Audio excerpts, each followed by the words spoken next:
witnessed it firsthand this week. There's apparently another reason why Donald Trump's friends and allies are packing into that courtroom. And, according to the reporter, it's because Donald Trump is literally telling them what to say when they walk out of the courtroom and meet with the reporters. This is what New York Magazine's Andrew Rice said that he witnessed on Tuesday. I could actually look over Trump's shoulder and see what he was reading, and he's reading the quotes that these individuals, and going through and making notations with a pen on the paper, while testimony was going on, while Michael Cohen was testifying against him, he was actually going through and annotating and editing the quotes that these people were giving. So, we have had Republican House Speaker Mike Johnson, we have had Governor Doug Burgum, we have had other J.D. Vance, Lindsey Graham has showed up a couple days, Tommy Tuberville. We've had lots of people.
Okay, let's see if this works. Here, I am currently off location today, so I don't have my usual gear. I'm hoping that this microphone works, and can anyone hear me? Is it working? I think I've connected it correctly, but I'm not entirely sure. Yep, there seems to be sound. I hope it's not too bad. I just took a room that I could kind of get away in and do this meditation. See, there are some people watching. Can you hear me now, or is the sound working the way it's supposed to? Let's see. Or maybe you're just seeing my picture and no sound. Good evening. Can you hear me, Jack?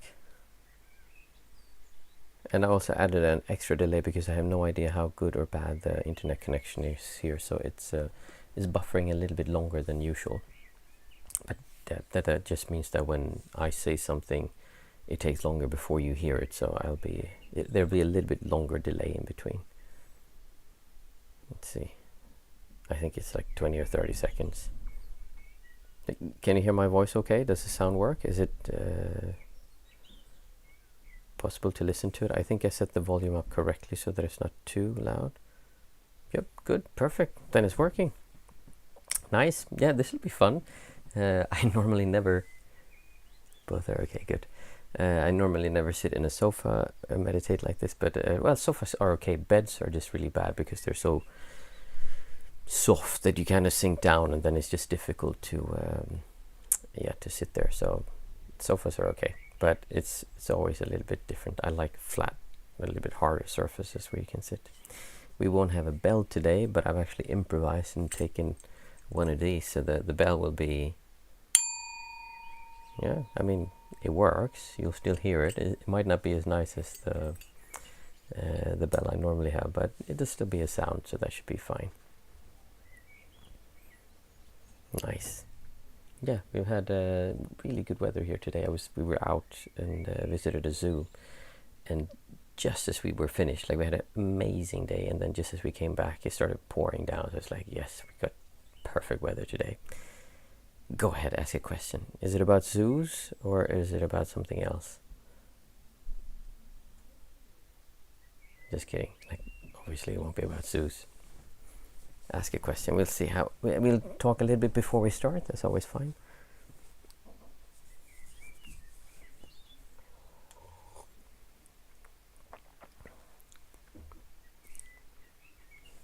And again, the delay. I'm waiting for Jack to write, which would probably take like 30-40 seconds before it actually gets back to me. Yeah, I see live now. Yeah, there probably is 20 seconds delay before you get what I'm saying.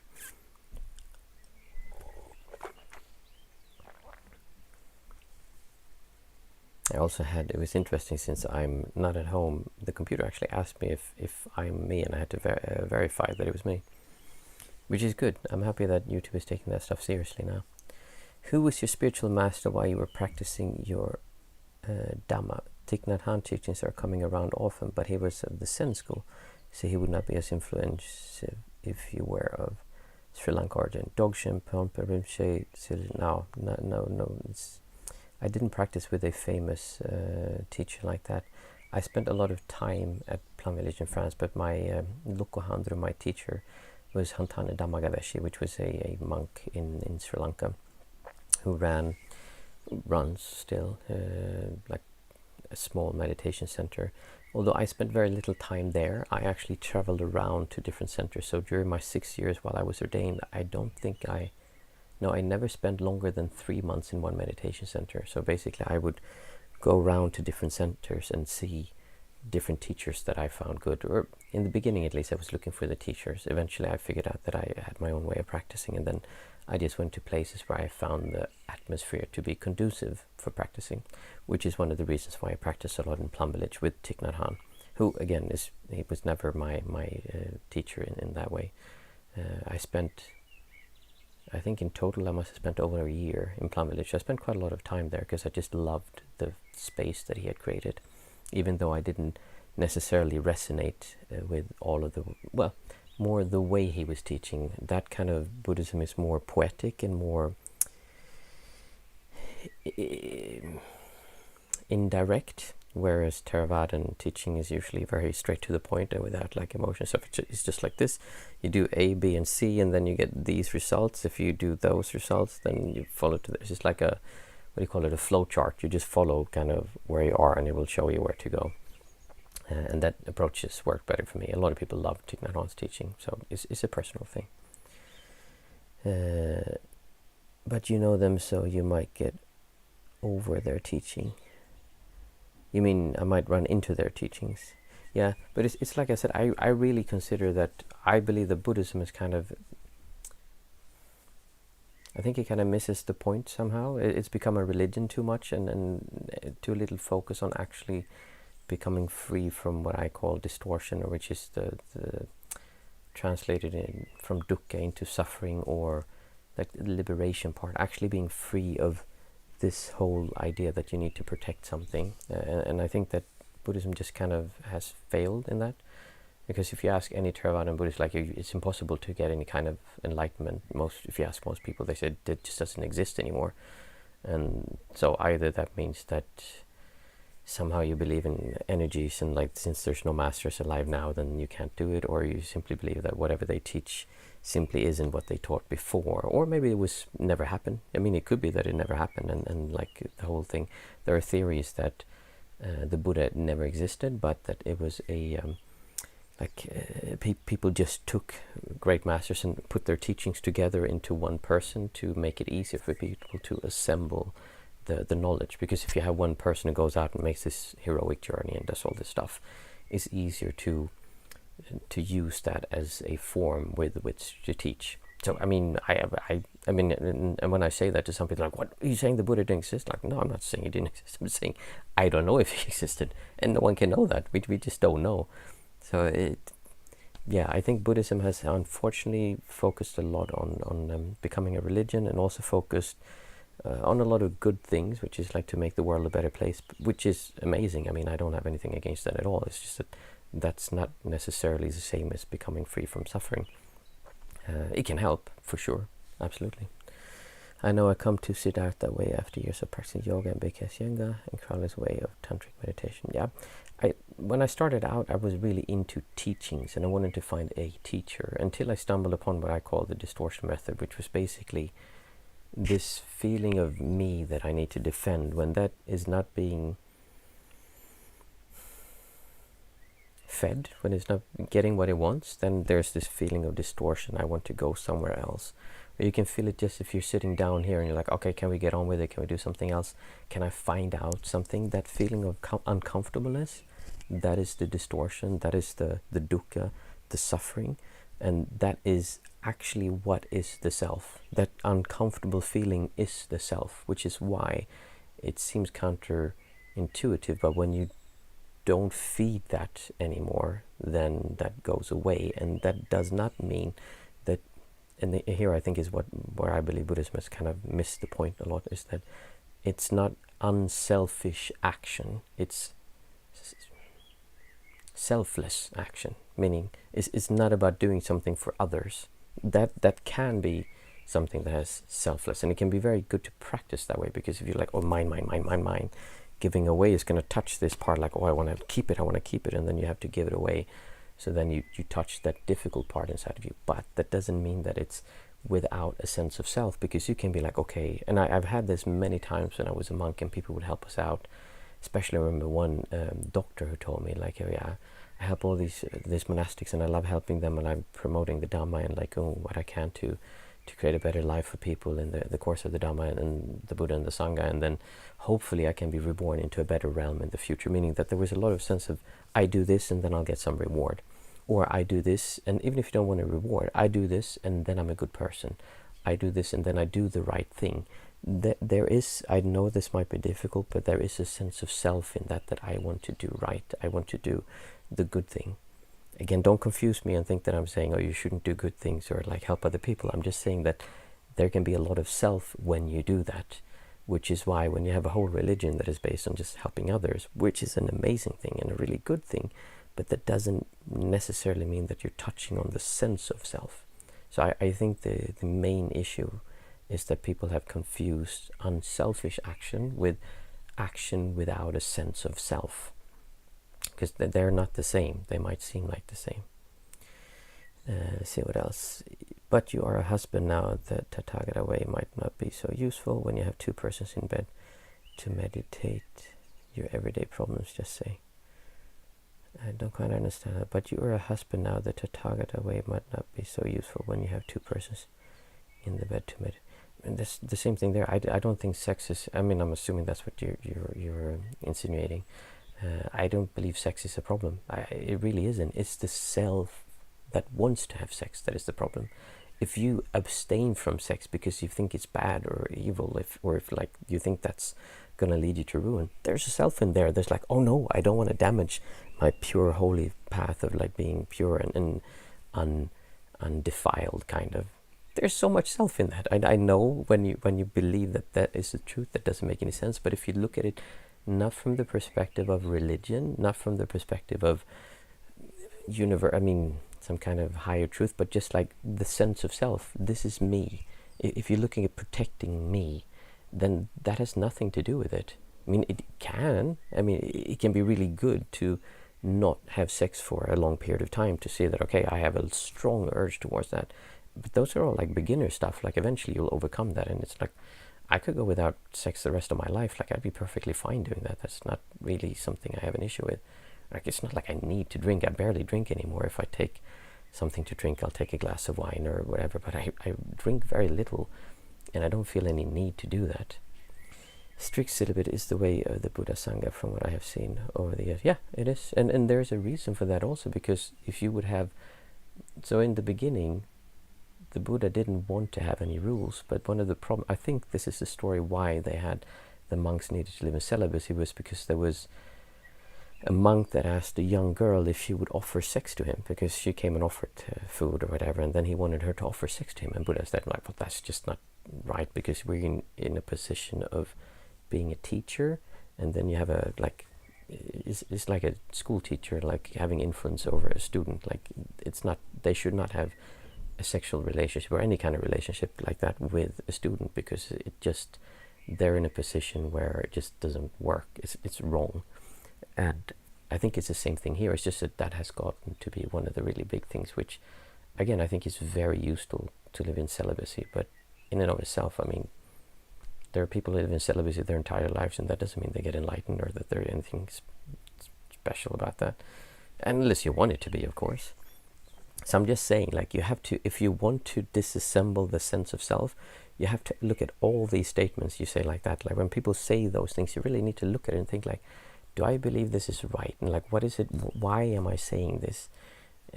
And like, when there's a sense of something you are protecting, that it has to be a certain way, then that is the self. That doesn't mean that it's not a good thing to do that.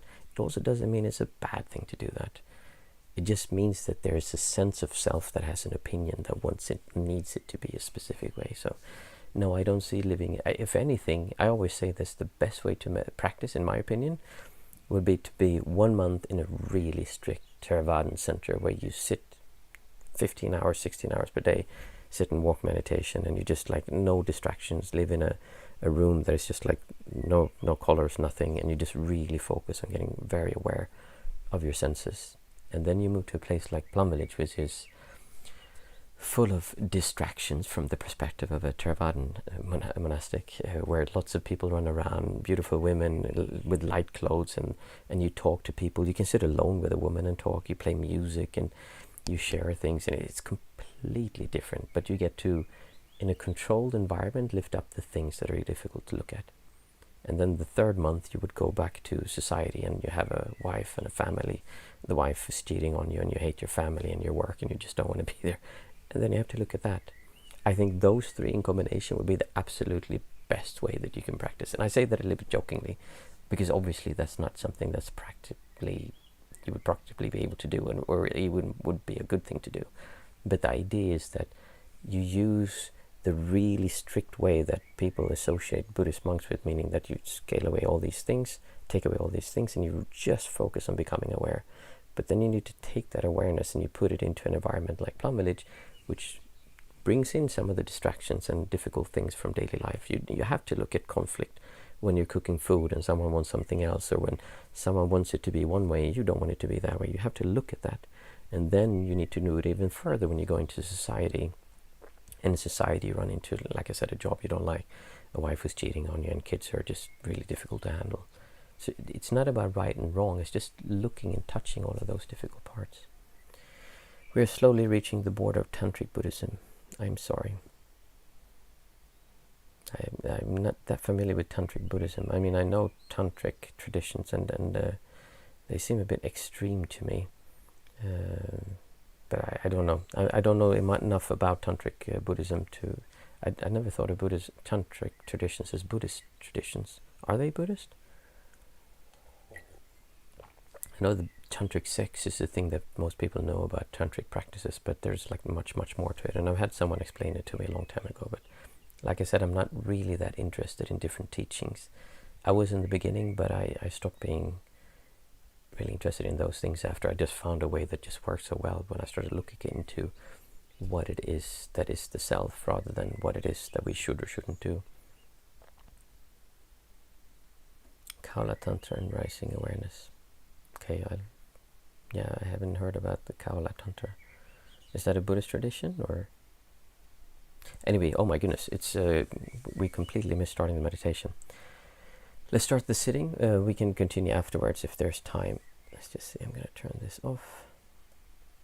Interesting topics. It's like I said, my general answer to all of those things is just not important. You can choose whatever tradition you want, as long as you feel comfortable and you feel it gives you something.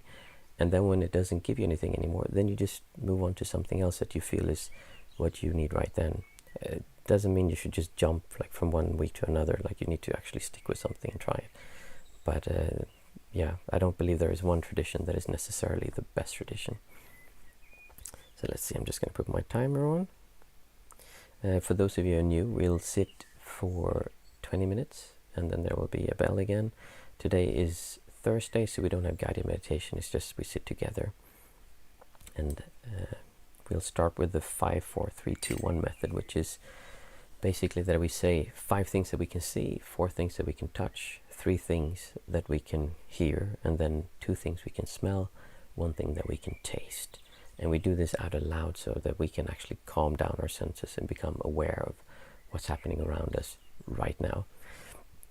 And the lower we go down, the more difficult it will be to see and be aware of these senses. So 5 things that I can see. If you're in a place where you cannot speak out loud, then don't do that, but otherwise try to do it out loud. I can see a lamp. I see a strange cow. Maybe there's a piggy bank. I see a pair of glasses, I see a morning robe, and I see a bed. And then 4 things that I can touch. I can touch a spoon that's lying in front of me. I can touch this glass here. There's a wooden plank, maybe a table, standing here. And I can touch this fabric on the sofa. Then we take 3 things that we can hear. I can hear the birds singing outside. I can hear someone moving something downstairs. And then I hear the fan of the computer, the computer fan. And then we take 2 things that we can smell. I can smell macadamia nuts, salt maybe. And then I smell stuffiness in this room. And then 1 thing that you can taste. I think there's a taste of carrots there.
So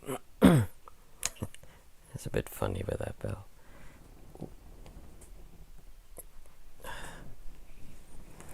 As usual, if you want to, you can just keep on sitting. We have a little bit for question and answers if there's any more questions. Yes, I have battery time left.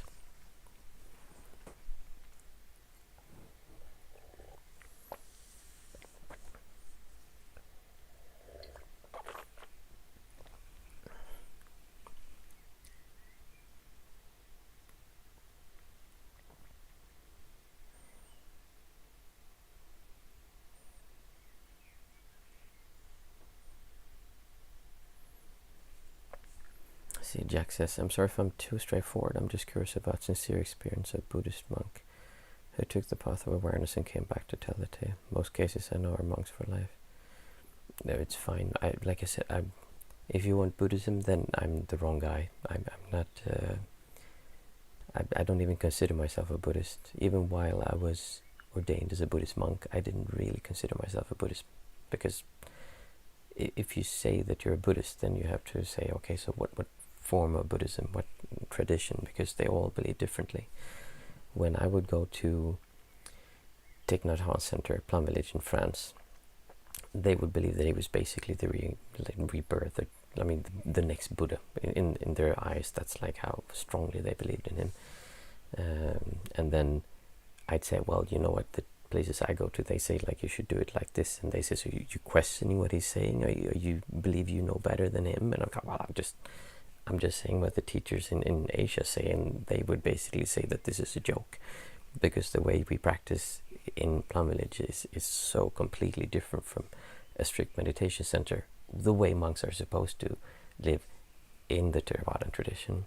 Whereas when I talk to the people in the Plum Village tradition, which is a Mahayana, I think they belong to Zen, I'm not entirely sure, tradition, they would say that the monks who practice in the Theravada tradition are incredibly selfish, and it's actually dangerous to sit that much because you can go crazy, which you can. If you do sit a lot, you can kind of have episodes where things get really difficult. So that then you always get to like who is right, who is wrong, and it was very helpful for me because it meant that I stopped looking for the perfect teacher. I realized that all of them have something good to say, but I didn't find a single one who was actually doing what I wanted to do, which was this feeling of I need to get somewhere else, I need to do something, why can I never be satisfied, why can I never be fulfilled? And that had to be an answer that was not something on the outside, because if it was something on the outside, it could always be taken away, and it always meant that it would have to be something that was kind of outside of that, I believed. So that's why I said what I said before, that I don't consider myself a Buddhist. I never was a Buddhist either, because then I would have to choose, okay, which tradition, and do you believe in there's X amount of like levels of like that you can be reborn into, and then another tradition said, well, actually it's not 32, it's 27, it's 15, it's 12. Like, it's just completely pointless discussions, because no one knows, and no one could ever know. If they say they know, then I'll just show you the next person says, no, that's not true, it's actually this. Or someone says, no, it's not true, it's actually, you're all completely wrong. There's no such thing as death and birth. Like, you can always come up with, like, it's just intellectual discussions that you can never truly know for sure. Doesn't mean all of them, any of them are wrong, but it also doesn't mean any of them are right. It just means that you cannot know. And for me, that's a waste of time to spend criticizing or analyzing or trying to figure out the right one, because ultimately that's not important. The important thing is you. And I had a very specific goal when I became a monk. It was to not feel I need to, like, I always thought that if I could just make more money, if I could just get a better girlfriend, if I could just get the right career, if I could just buy the right car, if I could just find the right computer, if I could just find the right hobby, like all these things, if I could just, then I'm going to allow myself to feel good. That's what I came into Buddhism for, because that didn't seem right. And that is a very Buddhist thought, like a approach kind of. But then you involve all these other things to say, well, actually it's just because you wanted the wrong things, you should want these things instead. If you want these things, then you'll be happy. And like, well, if they don't happen, then you're still stuck with the same thing. So that's why I can tell by the way you talk that you have a really religious approach to all of this, which is the opposite of what I have. So if that's what you want, I'm very happy that you're asking questions, and it also helps me to talk about it, because I have to clarify in such a way that people can understand what I'm saying without feeling offended. Because it is very easy when I talk this openly about it that people feel, oh, you're saying I'm wrong. Well, I'm basically saying that everyone's right and everyone's wrong. Like, I have no idea, and it's not important, because what I'm trying to do is kind of besides that. Like, we're not trying to figure out what's going to happen after life or where we came from. That's like completely unimportant questions. For me, when I left, I felt those were important, but by doing the things I did, they are no longer important, because the sense of me that needs to be important and live on or know where I came from is gone. So I don't feel that need anymore, and that is freedom. That is liberation. You know, this mostly is what Siddhartha said. He learned all those years doing samana practice. He would probably too wouldn't say he was a Buddhist. Well, he never was a Buddhist. Buddhism didn't exist. If anything, he was a Hinduist until he wasn't. And it's like I said, with all the rules, what has now become Buddhism, like the main thing people see in monastics are the precepts, the rules that they follow. But if you read the old text, it was quite clear that the Buddha didn't want those rules. He just did them because monks kept misbehaving, or they kept coming up problems. Not necessarily misbehaving, but there was problems that came up and they needed to solve those problems. So because of those things, then they set the rules out. And there were occasions when people said, you know what, we should make a rule because of this, because if one of our monks does this, that's going to cause problems. And he said, like, no, we're not going to do that. We only do rules when we need them. If someone has done something, then we'll talk about it, we'll discuss it. So the reason we only eat breakfast and lunch is because there was, at least this is the way that I remember reading about it, was that there was a monk who had been out looking for dana, food, in the middle of the night. And in the old days, there were no street lights, and someone coming up to your door and locking, like, you would be like, who the heck is coming here? Like, and they would, like, this sort of throwing stones at the monk, and he was hurt. So they're like, okay, you know what? It's actually good we do this during the day, and we do it morning and lunch, and we skip the dinner, because another advantage of that is that your concentration gets higher when you fast.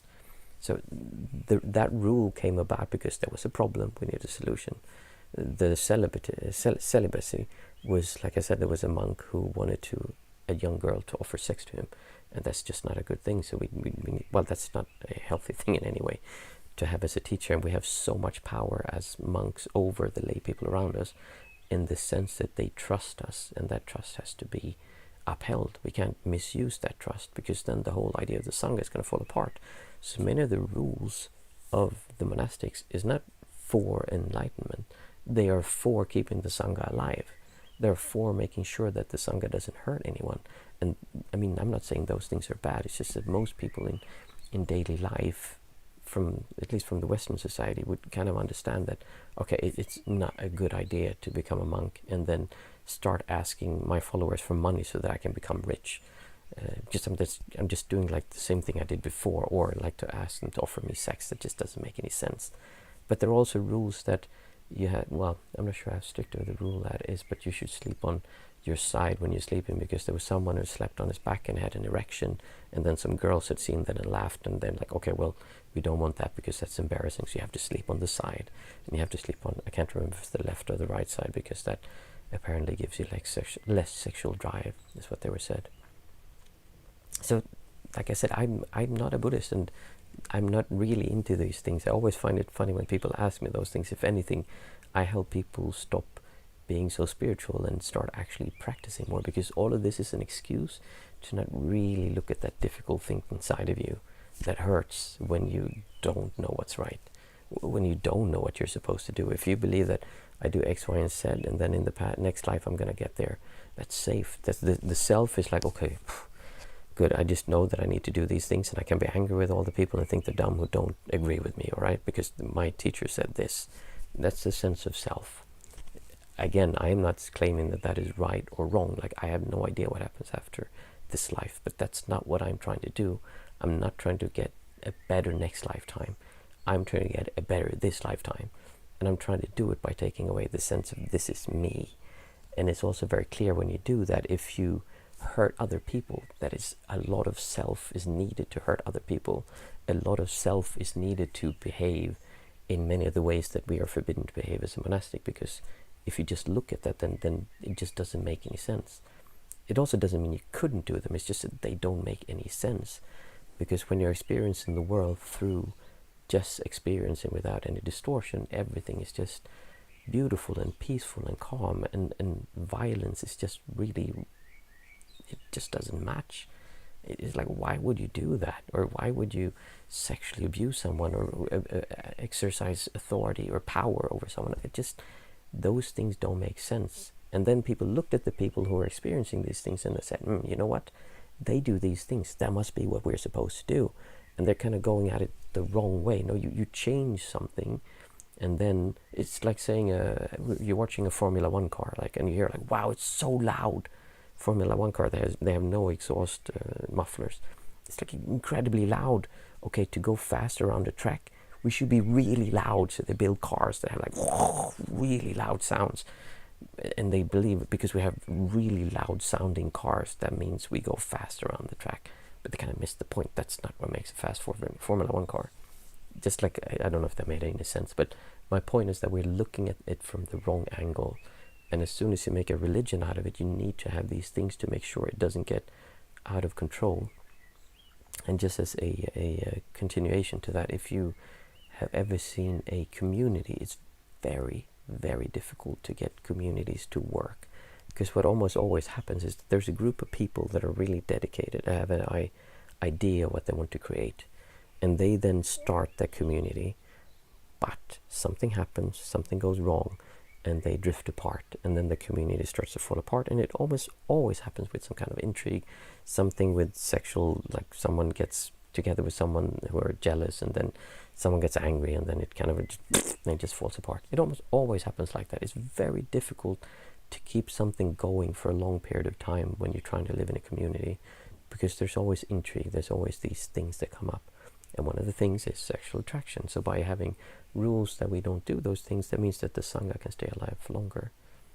So it's like I said, if you look at this from the perspective that I did, was that, why am I never satisfied? Why do I always want more? Why can I never get to a point where I feel it's okay? Life is good. It's beautiful just the way it is. If you come at it from that perspective, then you have a different angle at it, and then practicing Buddhism as a religion doesn't make as much sense. Even though a lot of people want to have it that way, and a lot of people need to have it that way, and there is nothing wrong with that. It's just then you're doing something other than what I'm saying, and that's fine. I mean, that can lead to a much better life than if you didn't do that. I'm just saying that what I'm focusing on is those specific things as to why can I never be satisfied? Why do I always want more?